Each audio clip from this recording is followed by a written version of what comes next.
C'est la critique de Loki ou comment ils vont? J'espère que vous allez extrêmement bien. Moi, comme vous le savez, un peu comme tous les vendredis matins, même si je me lève très tôt, je suis extrêmement en forme pour la seule et unique raison que ça fait tellement longtemps on n'a pas eu du contenu Marvel que là maintenant je me réveille tous les matins de bonne humeur. Carrément mon t-shirt il est pas repassé. Carrément, il en a marre de vivre, vraiment. Mais du coup, je suis très heureux de revenir une nouvelle fois ce vendredi pour discuter avec vous et surtout avec moi-même. En fait, parce que je deviens fou par une caméra. Du coup, voilà, on va parler de l'épisode 2 de Loki. Est-ce qu'on a aimé, pas aimé? Bien sûr, ça va bien au-delà. Lorsqu'on fait critique par épisode, pour ceux qui suivent un peu sur la chaîne depuis tard l'époque, eh ben, on parle surtout et on analyse un peu l'épisode, ce qui pourrait arriver, tout ça, tout ça. En gros, je donne mon avis, mais aussi on va plus en profondeur. Avant tout ça, je dois me baisser carrément, puisque, mesdames, messieurs, pour ceux que ça intéresse, vous pouvez rejoindre mon compte Instagram sur mon compte Instagram et un concours est organisé pour gagner une super box. Toutes les indications sont dessus, mais c'est-à-dire que tout ce qui est là-dedans, vous pouvez l'avoir, sachant qu'il y a des choses qui s'y cachent en dessous. Alors allez sur mon compte Instagram, c'est totalement gratuit, un petit concours y est. Alors profitez-en, le lien est en description, alors n'hésitez plus. On va être directement parti pour parler du coup de notre cher et tendre Loki's. On va donc parler de cet épisode 2. Le premier épisode, comme vous le savez, pour ceux qui ont suivi un peu les critiques sur la chaîne, en tout cas la première critique, j'avais beaucoup apprécié. Le ton donné était superbe, on rentrait directement dans le feu de l'action, vraiment. Voilà, on était direct après la saison 1, après tout ce qu'il y a eu, et puis bah, là on continue un peu dans cette continuité là avec l'exploration de toutes les conséquences qu'il y a pu avoir et aussi même des solutions, puisqu'on l'a vu, cet épisode requiert quand même quelques solutions pour éviter tout ce raffut finalement. Après, il faut savoir de quel camp tu te mets finalement, parce qu'il y a deux camps et c'est un peu à toi de choisir ton camp. Soit tu es du camp où oui, il va falloir sauver le multivers et donc élaguer les branches, ou alors il va falloir sauver pas le multivers, on s'en branle, juste sauver les vies. Voilà, c'est un peu le côté Loki, Mobius, etc. Je pense que dans les deux, il y a du bon. C'est un peu comme Thanos et son claquement de doigts, où dans les pensées c'était pas trop mal, mais dans l'acte c'était absolument atroce. Bah là c'est un peu le même cas dans l'idée, en fait on est un peu sur un Thanos bis par rapport au TVA, il y a deux camps qui s'y cachent, et du coup voilà c'est un peu à toi de choisir le camp, soit t'es un fou furieux, soit t'es un mec plutôt normal, tu veux juste sauver les vies, et Hassoul, on verra ce qui se passe. Voilà. Donc bon, en vrai, let's go, tu vois. Donc, Loki saison 2, épisode 2, qu'est-ce qu'on en a pensé? Forcément, moi j'ai beaucoup apprécié. Alors, c'est dans la continuité de l'histoire, oui, mais on n'est pas vraiment dans la même trame que le premier épisode. Dans le premier épisode, c'était très... ça a explosé dans tous les sens. Tu disais, putain, ok, let's go, t'étais pris dedans. Là, c'est un peu plus posé, puisqu'on commence à rentrer dans les mystères et on commence aussi à rentrer dans l'exploration de quelques petites quêtes. Là où ça deviendra plus intense au fur et à mesure, je pense. Là, voilà, on a eu le premier épisode qui a été très fou. Et là, on redescend dans l'épisode 2 pour ensuite remonter au fur et à mesure et avoir un final apocalyptique comme on a pu l'avoir dans la première saison finalement. Même si j'ai beaucoup de mal à savoir comment tout ça peut se finir, puisqu'il y a des choses que j'aurais pas pensé qui seraient déjà arrivées dans l'épisode 2. Donc, en vrai, de fou à voir comment ça va se passer. Ce que j'aime pour le moment dans cette série, c'est que ce n'est pas lent. On explore des choses. Alors, les missions, des fois, c'est vrai que bon, des fois on s'éparpille un petit peu. Par exemple, là, on avait déjà plusieurs missions. On avait la mission de retrouver Sylvie pour comprendre pourquoi elle était là dans le futur pour aider Loki. On avait aussi la mission du coup qu'à un moment donné qu'il va falloir retrouver Renslayer pour avoir des explications pourquoi elle parle avec celui qui demeure, pour avoir des explications de pourquoi le TVA, etc. Où est-ce qu'elle est, tout ça.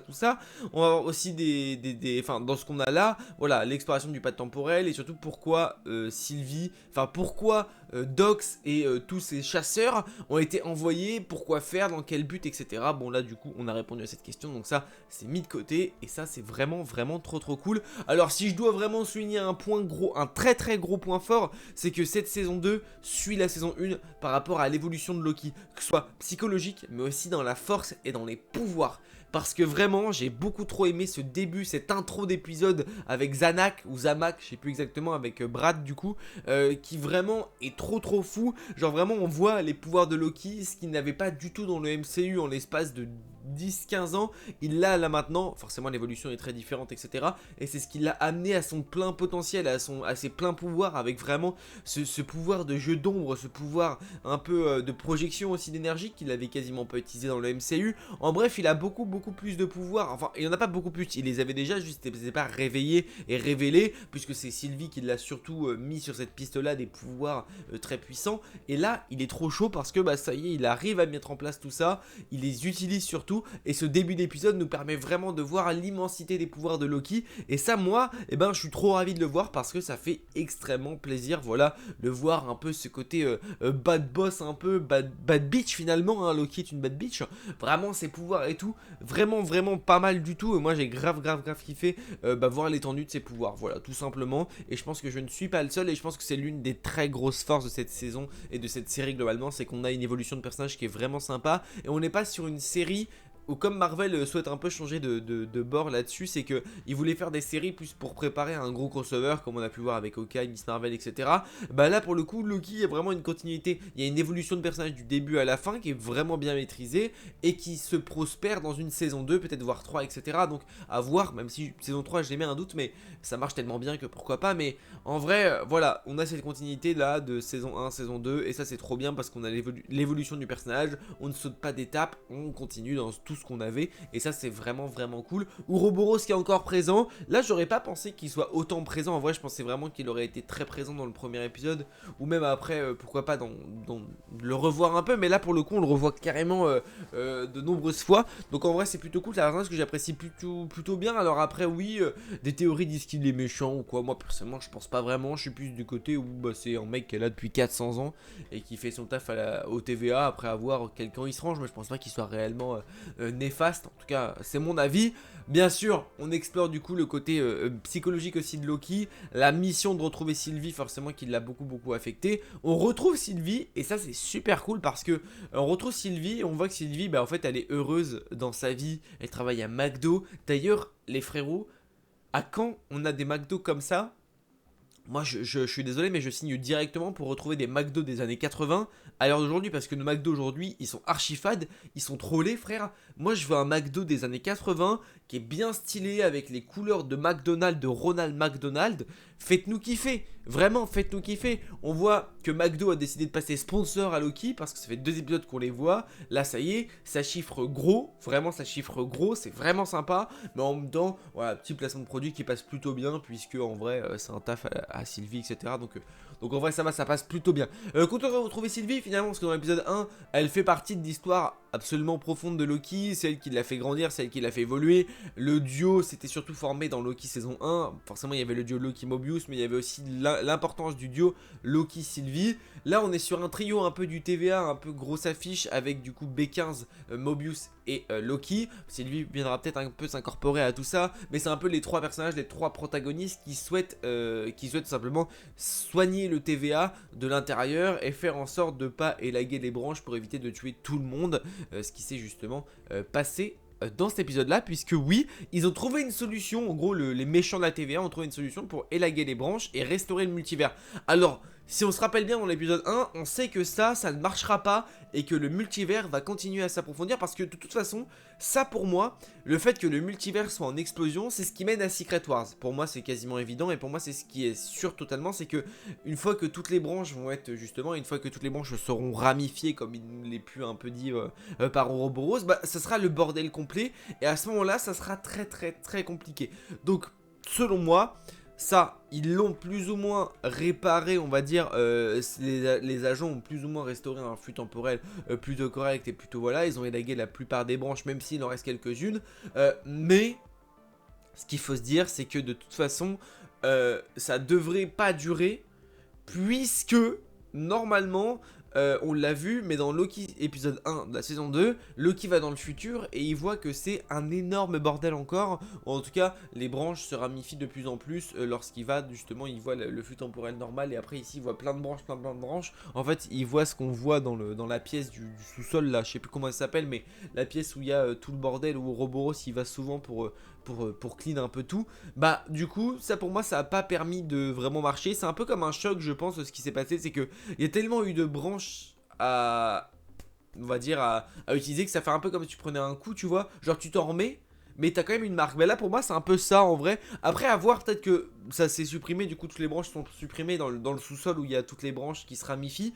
Ou alors peut-être que justement ça a coupé les branches, et par la suite il y aura d'autres événements qui feront que les variants vont être encore davantage complètement fous, et que ça va continuer à exploser jusqu'à du coup de mener à Avengers Secret Wars. Ça j'avoue que je sais pas encore, mais je suis impatient de découvrir la suite parce qu'on se doute que dans l'épisode 3, comme il nous l'a été dit, on va retrouver Ravonna Renslayer du coup. On va rentrer un peu dans le sujet aussi de Kang, Victor Tammy, peut-être qu'on va le retrouver. En bref, tous ces personnages-là, on va rentrer vraiment dans le vif du sujet. On va se concentrer sur la mission principale de Kang le Conquérant, le multivers, Ravonna, Miss Minute, tout ce bordel-là. On sait aussi, il me semble, je crois que dans le trailer on l'avait vu, mais que Loki va certainement retourner, en tout cas je sais pas si c'est Loki, mais en tout cas nous, en tant que spectateur de la série, on va retourner dans la demeure de celui qui demeure, parce que c'est ici que se cache Ravonna, je ne sais pas, mais en tout cas, voilà, on va retourner là-dedans, donc on va bien sûr revoir Kang. De toute façon, on sait qu'on va avoir 2-3 variantes de Kang, on va avoir des explications sur tout ça. Du coup, ça va être trop cool, puisque c'est ce qui nous manque finalement, c'est ce qu'on voulait, nous, avoir des explications. Donc voilà, ce petit épisode 2 est très sympa, il est fort sympathique, on se régale, on kiffe un petit peu, voilà, c'est la kiffance finalement, comme dirait Naps. Voilà, j'aime tout découvrir, j'aime voir ce qui se passe, j'aime le côté psychologique, j'aime retrouver ces musiques et ces bandes sonores de Loki saison 1 qui nous ont tant fait vibrer, que j'ai beaucoup apprécié. Et ben là on les retrouve, on retrouve encore ces personnages là iconiques, Mobius etc, qui sont toujours très bons. On voit aussi l'évolution de Mobius, on voit l'évolution du TVA.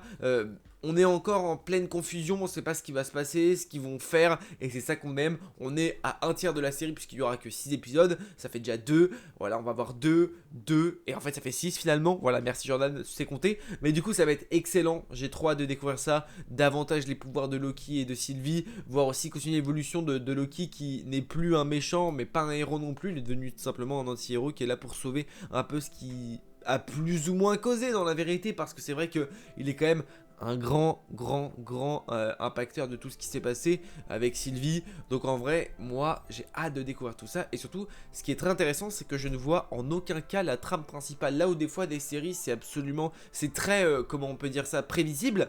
Bah là pour le coup, je trouve que c'est pas forcément prévisible. Et je ne m'attendais pas à ce que toutes les branches soient cassées. Pour moi, toutes les branches allaient... Alors pour moi, toutes les branches vont revenir, hein, mais du coup là, on va voir un peu tout ça. Ça va être très sympa et je pense que ça promet des choses très fun et surtout très sympa, et on va explorer tout ça, donc ça va être très cool sur la chaîne. Alors on n'hésite pas à s'abonner et à activer la cloche pour nous retrouver tous les vendredis matins pour explorer Loki saison 2. Tout au fur et à mesure de la semaine aussi, vous avez les shorts en rapport avec des easter eggs, en rapport avec des théories des fois. Il y aura peut-être d'autres vidéos, des grosses vidéos aussi. À l'époque de She-Hulk, que je sais que j'aimais bien faire des petites vidéos théories sur les prochains épisodes. Je trouvais ça vraiment cool parce qu'on avait vraiment le mystère du méchant, etc. Là c'est très mystérieux et ça me demande de me creuser bien plus les méninges. Donc j'aime bien faire ça sous format de short, mais aussi je pense faire un peu de vidéo. Donc n'hésite pas à t'abonner et à activer la cloche pour ne rien louper. On peut bien sûr mettre le petit pouce bleu si cette petite vidéo critique t'a plu. N'hésite pas à me dire en commentaire toi ce que tu as pensé de cet épisode là, si tu as aimé, pas aimé, ce que tu as aimé. Et surtout attendez, non, attendez, on va faire une scène post-générique. Ce bracelet les frérots, le bracelet de Sylvie. Le bracelet de Sylvie, c'est le bracelet qu'elle a volé à Kang. Mais les frérots, à quoi ça sert? Vraiment, à quoi sert ce bracelet? Je ne sais plus à quoi sert ce bracelet. J'ai besoin de savoir à quoi sert ce bracelet. Parce que à mon avis, forcément, il y a un gros impact et il va servir à quelque chose. C'est évident. Mais alors, à quoi? Ça, c'est une très bonne question. Et je ne sais plus, peut-être que dans l'épisode final de la saison 1 de Loki, on nous explique qu'est-ce que et à quoi sert ce bracelet. Je sais plus exactement à quoi il sert. Voilà, donc n'hésitez pas à me dire en commentaire vous ce que vous pensez et ce à quoi vous pensez qu'il sert. Si on a déjà une réponse ou même vos théories à vous, ça pourrait être plutôt utile, voilà.